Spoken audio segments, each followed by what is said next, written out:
மதசார்பற்ற முற்போக்கு கூட்டணி செயல் வீரர்கள் கூட்டத்தில் இரண்டாவது முறையாக முதலமைச்சர் ஸ்டாலின் தலைமையில் நல்லாட்சி அமைய களப்பணியாற்ற வேண்டும் என்று தெரிவிக்கப்பட்டது. தஞ்சாவூரில் மதசார்பற்ற முற்போக்கு கூட்டணியின் சட்டமன்ற தொகுதி செயல் வீரர்கள் கூட்டம் நடைபெற்றது. கூட்டத்திற்கு மத்திய மாவட்ட திமுக செயலாளரும் எம்எல்ஏவுமான துரை சந்திரசேகரன் தலைமை வகித்தார். இந்த கூட்டத்தில் தஞ்சாவூர் சட்டமன்ற தொகுதி திமுக வேட்பாளர் சன் ராமநாதனை பெருவாரியான வாக்குகள் வித்தியாசத்தில் வெற்றி பெற செய்ய வேண்டும் என்று தெரிவித்தனர்.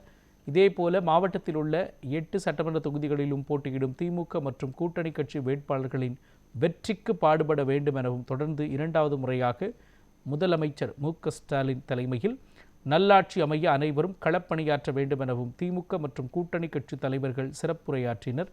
தொடர்ந்து திமுக வேட்பாளர் சன் ராமநாதன் அனைவரும் நன்றி தெரிவித்து பேசினார். இதில் திமுக, காங்கிரஸ், தேமுதிக, விடுதலை சிறுத்தைகள், மதிமுக, இந்திய கம்யூனிஸ்ட், மார்க்சிஸ்ட் கம்யூனிஸ்ட், எஸ்டிபிஐ, மக்கள் நீதி மய்யம், திராவிடர் கழகம் மற்றும் அனைத்து கூட்டணி கட்சி நிர்வாகிகளும் கலந்து கொண்டனர்.